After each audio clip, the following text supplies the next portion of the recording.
Myriam. Et si on plongeait ensemble au cœur d'histoires exceptionnelles, avec des personnages inoubliables qui te réserveront plein de surprises. Tu es prêt? Alors... et laisse-toi emporter.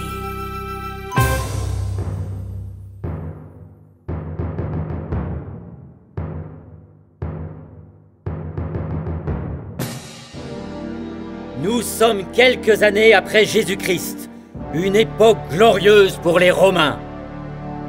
Moi, Appion, écrivain grec, je visite la grande cité de Rome et observe de plus près les coutumes et les comportements de la population. Durant mon séjour, j'assiste à des spectacles. Dans le monde romain, on parle du cirque. Un grand bâtiment public, tel un hippodrome, où sont organisées des courses de chars et de chevaux, ainsi que des combats d'animaux. Les Romains sont très friands de ces jeux qui font partie d'un programme très renommé.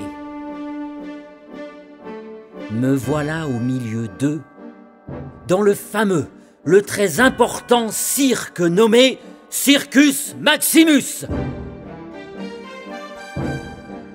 Le peuple romain est assemblé pour une chasse d'animaux.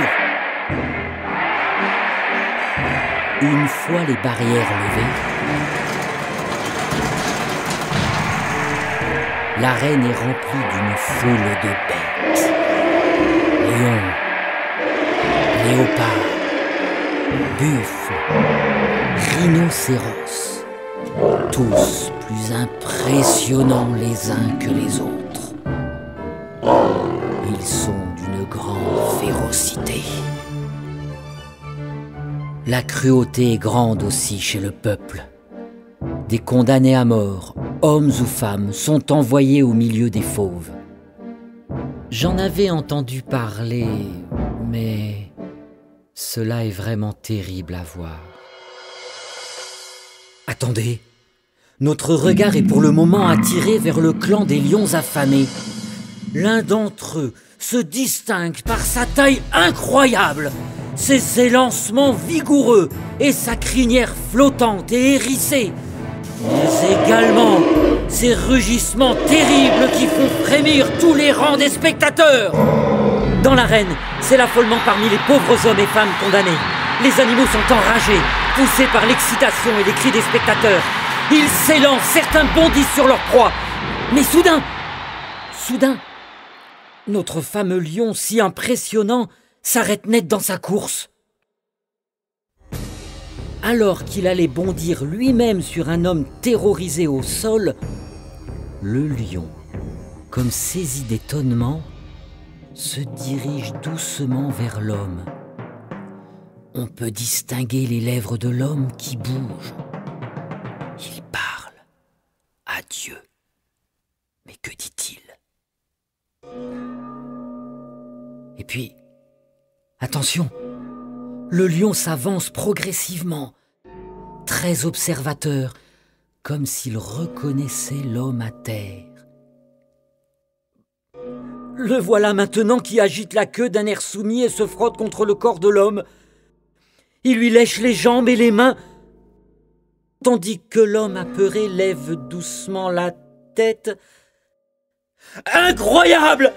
L'homme et le lion se prennent, comment dire, dans les bras. Oui, vous avez bien entendu. Il se manifeste des marques de joie. La foule est émerveillée par ce spectacle.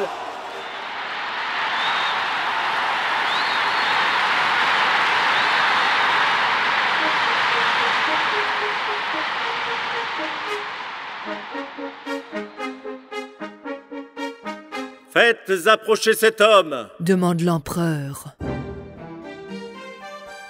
Quel est ton nom, jeune homme miraculé? Androclès! Je me nomme Androclès!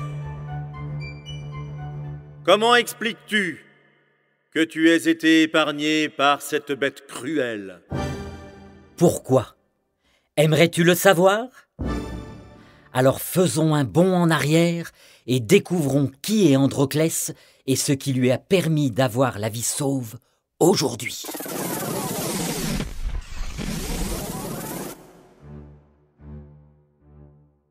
Autrefois, Androclès était esclave d'un maître qui gouvernait une province romaine. Ce maître était insupportable, de très mauvais caractère. Apporte-moi la jarre d'eau! Va chercher mes sandales! Androclès, prépare les chevaux! Plus vite que ça! Ce n'était plus une vie pour Androclès. Du lever au coucher du soleil, Androclès devait répondre aux exigences de son maître, toujours très méprisant.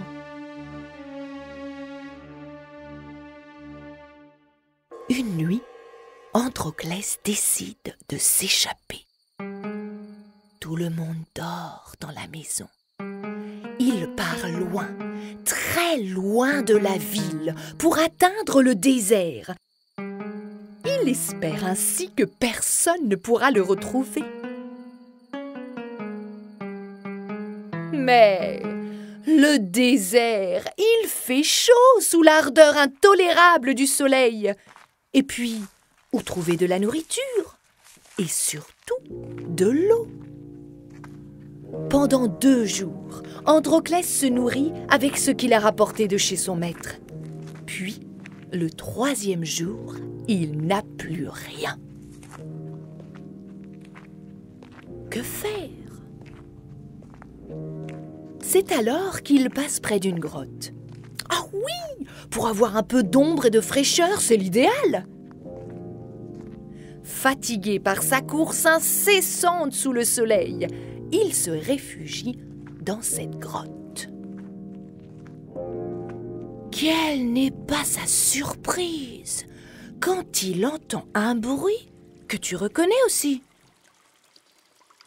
Il s'agit bien d'une source. Waouh! De l'eau bien fraîche jaillit dans cette grotte. Cela paraît irréaliste, mais c'est bien vrai. Androclès se rafraîchit et boit une quantité d'eau incroyable. Que ça fait du bien. Enfin, oui, mais un autre bruit attire son attention.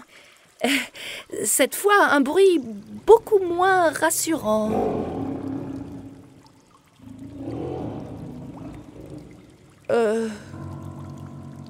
Androclès se glisse délicatement dans un coin de la grotte, essayant de s'éloigner du rugissement qu'il vient d'entendre. Mais déjà, une ombre s'approche. Oh non! Échapper à un maître cruel pour tomber sur le repère d'un lion féroce!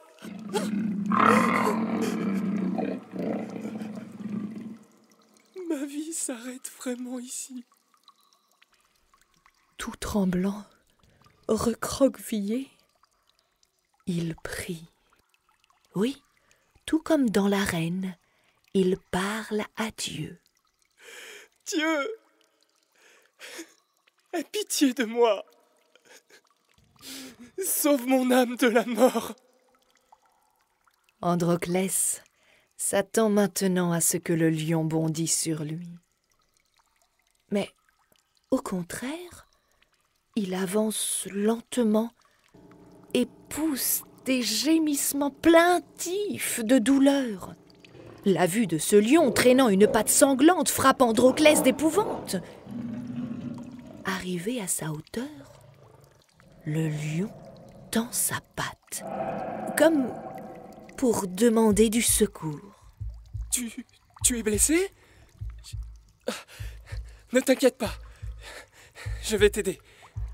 Oubliant sa peur, mais toujours le cœur qui bat à 100 à l'heure, Androclès retire une grosse épine enfoncée dans la plante de l'animal et soigne de son mieux la blessure.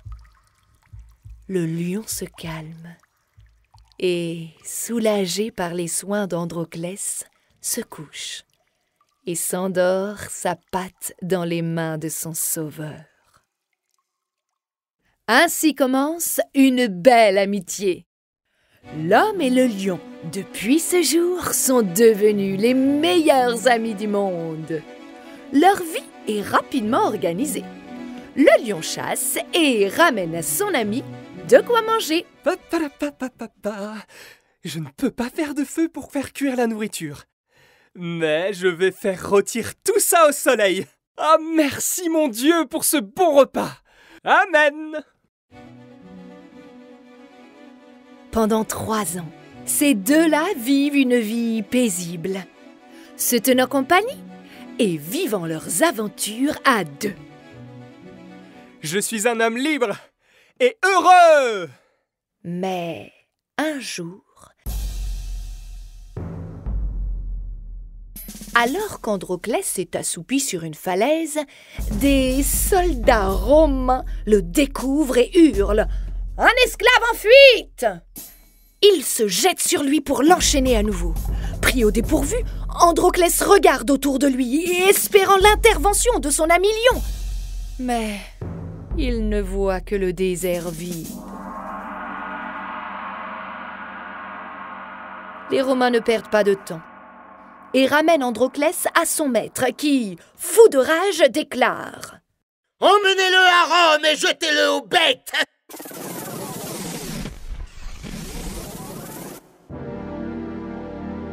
Son histoire, Androclès la raconte à l'empereur devant tous les spectateurs du Circus Maximus, dont moi, Apion, émerveillé par cet énorme lion rempli de tendresse pour Androclès. Et aujourd'hui, je l'écris dans les pages de l'histoire.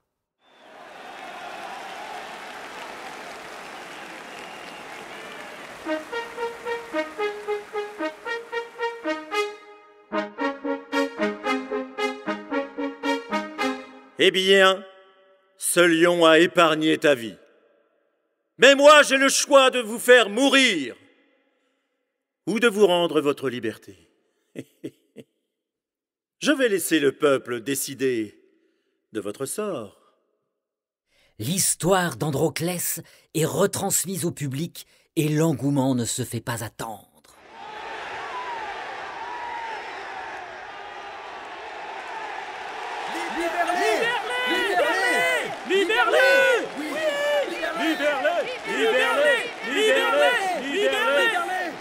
Le peuple a décidé. Laissez-les partir. Quelle émotion! J'en suis encore tout retourné. Sachez que par la suite, on pouvait voir Androclès et son lion se balader dans les rues de Rome. Leur duo poussait l'admiration du peuple qui leur donnait de l'argent et recouvrait le lion de fleurs. Quel retournement de situation pour un esclave! En tant qu'écrivain, je suis fier de vous écrire ce récit. Mais laissez-moi vous en donner la conclusion. On raconte qu'Androclès ne s'est pas fié uniquement à sa sagesse et ses capacités.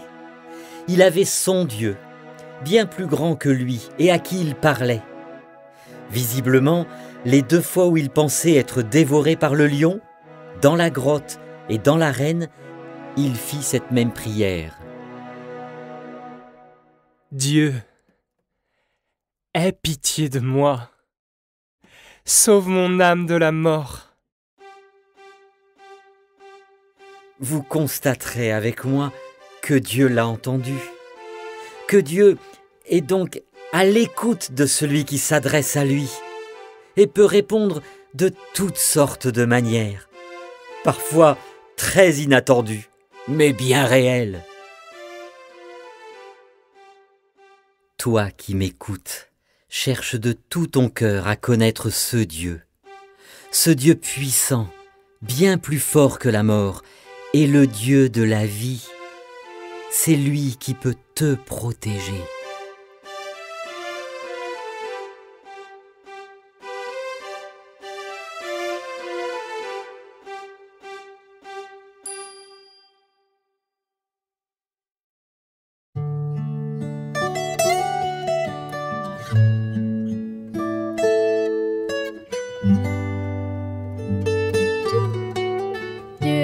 Dieu, Dieu, sauvera mon âme du séjour des morts. Dieu, Dieu, Dieu, sauvera mon âme du séjour des morts. Car il me prendra sous sa protection. Car il me prendra sous sa protection. Dieu, Dieu, Dieu, sauvera mon âme du séjour des morts. Psaume 49, verset 16. Psaume 49, verset 16.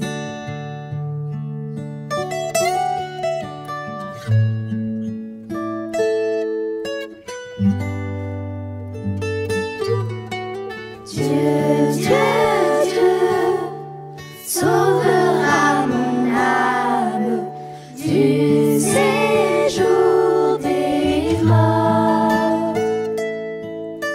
Dieu, Dieu, Dieu, sauvera mon âme du séjour des morts.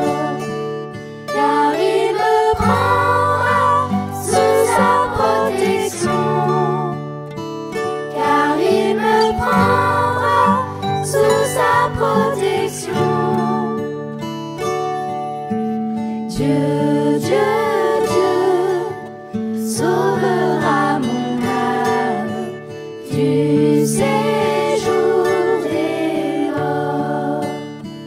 Car il me prendra sous sa protection. Car il me prendra sous sa protection.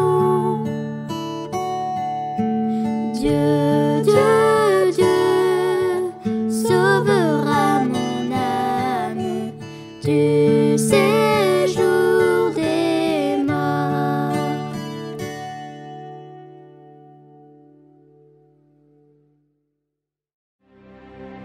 L'esclave et le lion était raconté par Myriam de Beaurepaire avec une chanson arrangée par Jonathan Moret. Tu viens d'écouter le dernier épisode de la saison 1. Mais on a une bonne nouvelle. La saison 2 est déjà en préparation. En attendant notre prochain rendez-vous, tu peux réécouter les 12 épisodes de la première saison et nous suivre sur Facebook, Instagram et notre site. À bientôt pour de nouvelles aventures. Et n'oublie pas, la vie est bien plus sympa quand tu... Et tes échos de cœur.